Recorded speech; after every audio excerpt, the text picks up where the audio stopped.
Good evening. Pleasure to be here tonight.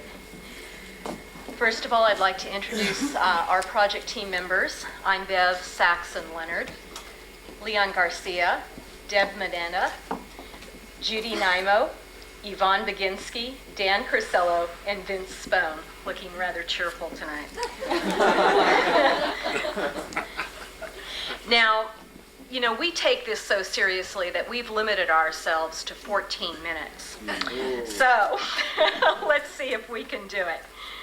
And please be timekeepers, and if Vince talks too much, please just say, Vince, be quiet. Okay. Yes, please. Okay. Thank you.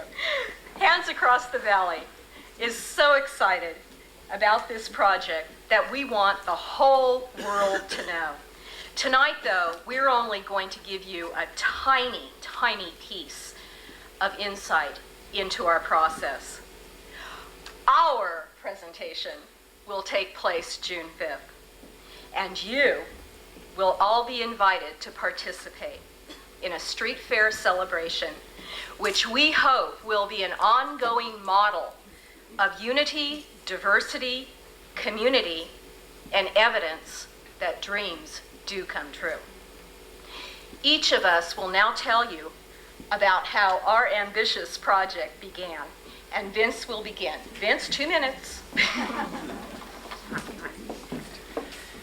Actually, I think we all began, like most of you in the audience, confused about what the title of our project or the subject of our project was. We got together morning after morning during months in the fall and had several spirited sessions talking about what this notion of all-inclusive government really meant.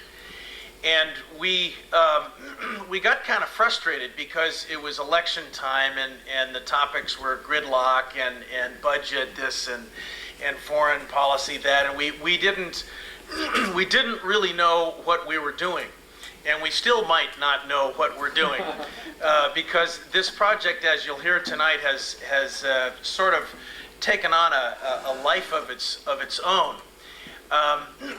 What we originally set out to do was to hold a forum on trying to change government, trying to wrest it from the self-interest that runs through government, trying to take it back.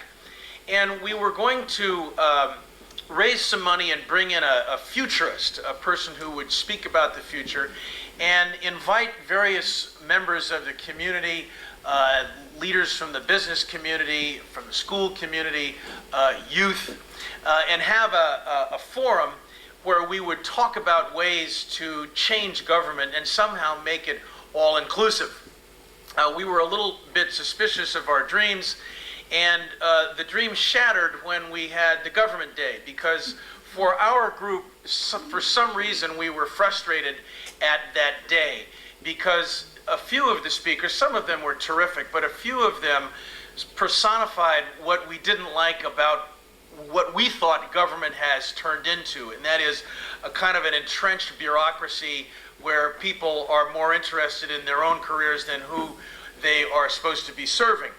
And so what we said, we're going to scrap this idea, and we're going to do something that entails getting the entire community together and redefining what all-inclusive government means. And to us, what it means is to take a look around us, look at the resources that we have in the community, and do something that's going to last a long time and make a big difference.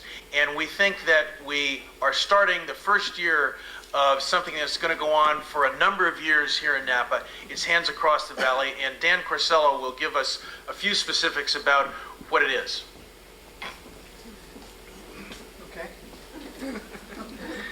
The slide of the elephant, that, with the person holding on, we grabbed a hold of the elephant and then decided to ride it. We've got a minor goal. We also limited our goal to something very small that we could chew on, so to speak, but get a hold of. We want to end hunger in the Napa Valley. And I say that seriously, and I'm glad that no one in the room laughed, because that is our ultimate goal.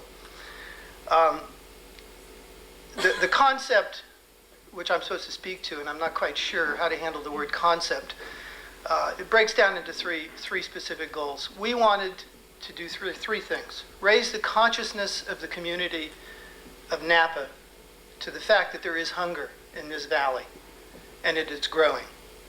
Secondly, we wanted to bring the community together in a day of celebration, to celebrate our diversity, to celebrate our unity, and to celebrate the fact that we could come together as a community, not government, not the private sector, but as a community, to take a look at our most vulnerable citizens and some of their basic needs.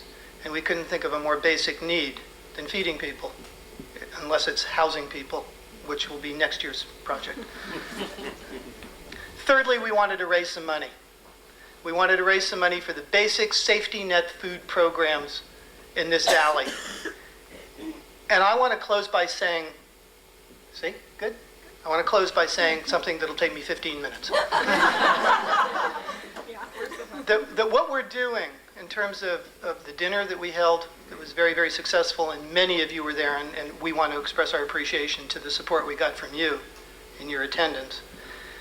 Or the day of celebration will sort of culminate our activity as a project. However, one dinner, one day, does not achieve our goal. If we don't see it and use it as a stepping stone to building a community that will take care of its own people, then we will have failed. And this is a first step. It's a good building block. The response that we got from the community demonstrates that this community is willing to come forward. We have over 35 people participating in our steering committee, and the leaders of that steering committee are not on this stage. That's one of the beauties of what we've tried to accomplish here. The heroes and heroines of what we're doing are as follows: Cecilia Cogliola, Leslie Moore, Dina Reed, Mary Kay Fry, and Hope Lugo. Those are the people that are every day feeding hundreds of our citizens, and they're doing it day in and day out, and they're not coming up on a stage to take those congratulations. Those are the people that we need to celebrate and to congratulate. Thank you.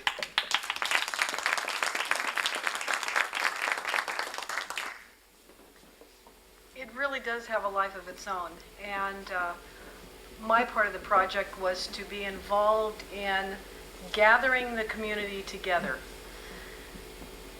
We had a hard task of blending how to raise funds, but how to include everyone. For example, did we want to just go to people that had money that could write us checks? Did we want to have some large fundraiser that had a high price ticket to get in? Or did we want to make it more grassroots, selling dollar buttons, etc., hot dogs, whatever? We decided that we needed to do it all. And that is why I'm so proud to be a part of this particular project. We have, as you know, have had the dinner at Don Giovanni's Bistro.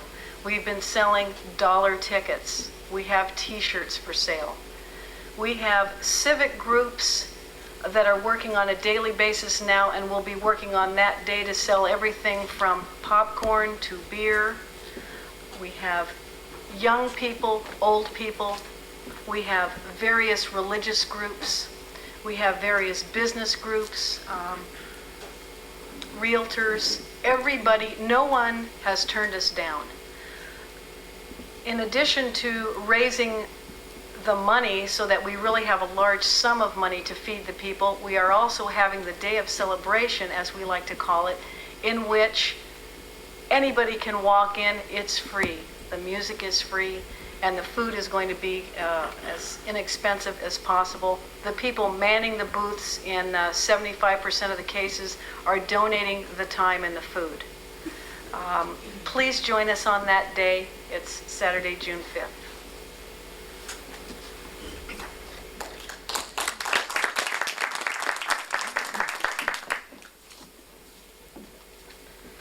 And not going to take 2 minutes.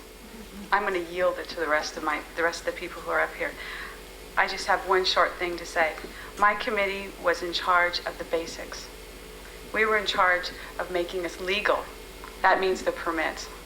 I sat on some committees, and let me tell you, I learned a lot. And with the help of Pam Walker, we got all of our permits done. And I was also in charge of the tools of the day. That means the equipment, the porta potties, you know, the ones, the necessities, right? And my team from the Napa Chamber of Commerce, our staff, and Becca Pronchek, who's a member of our team, of our a participant in this the class. Thank you. Yes. She came aboard, and she's part of on the command center. And also, my family jumped aboard and said, let's do this. All the tools of the day will be there, and I hope all of you will be there too.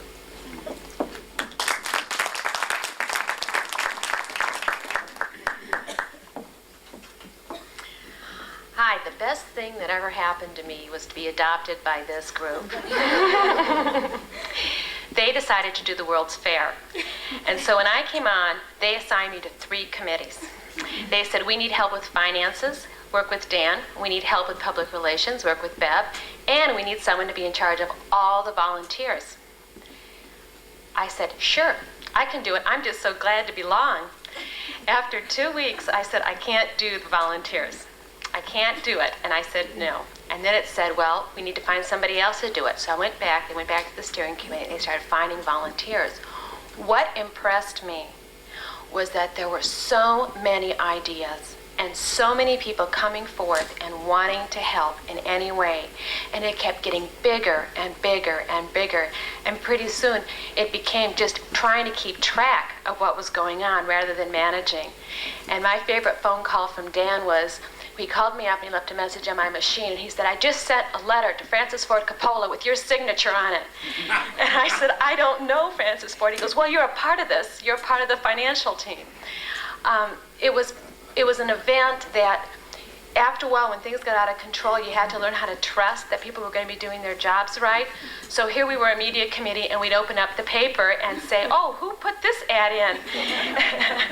And who was keeping track of stuff? And it got so that our phone calls, I have spent 50% of every day on leadership activities with phone calls and meetings and trying to find out who's working next. And we did a White Barn event out at St. Helena.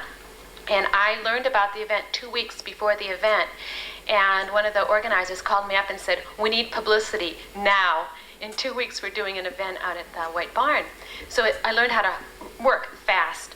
And it's been a wonderful, wonderful experience. And we are now in high gear for public relations and in high gear in financials. And we welcome all of you to come. Thank you.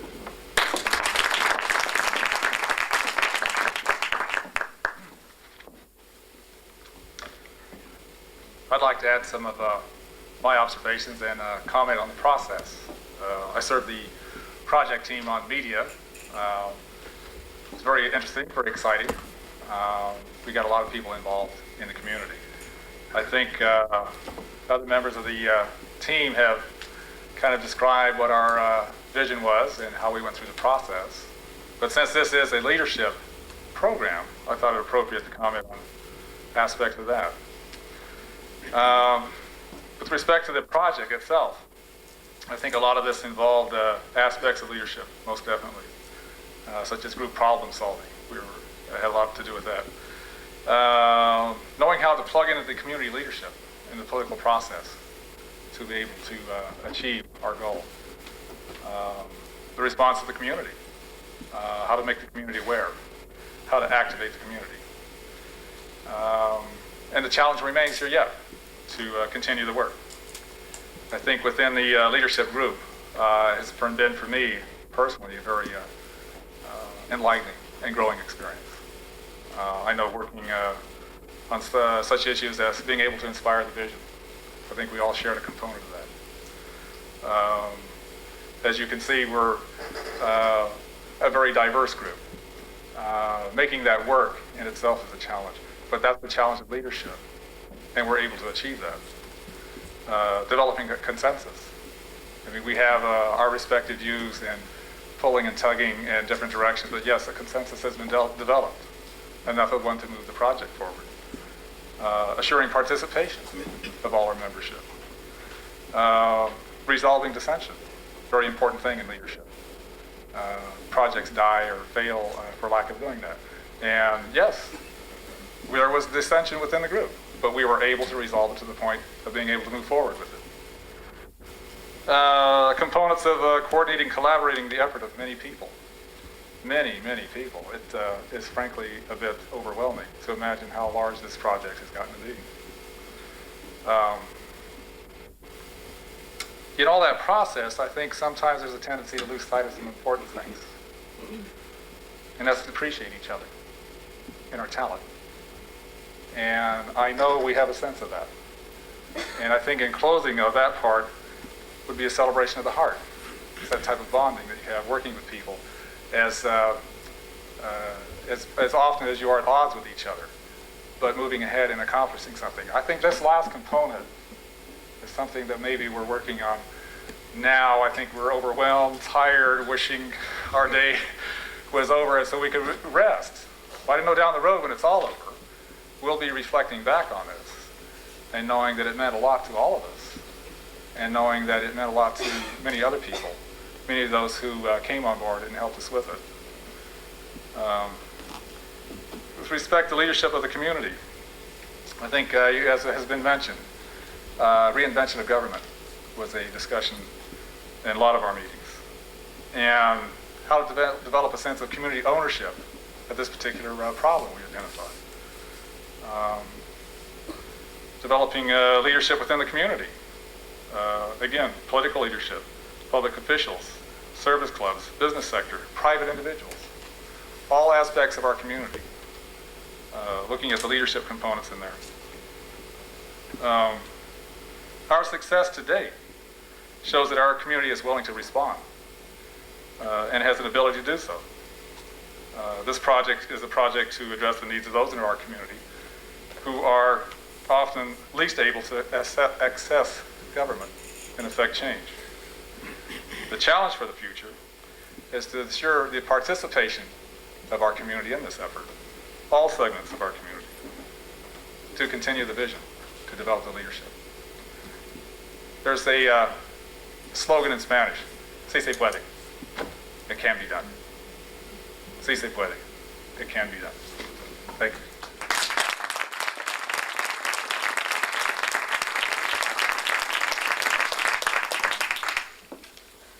I think you can tell that this group has really enjoyed each other, and we've had fun with the process.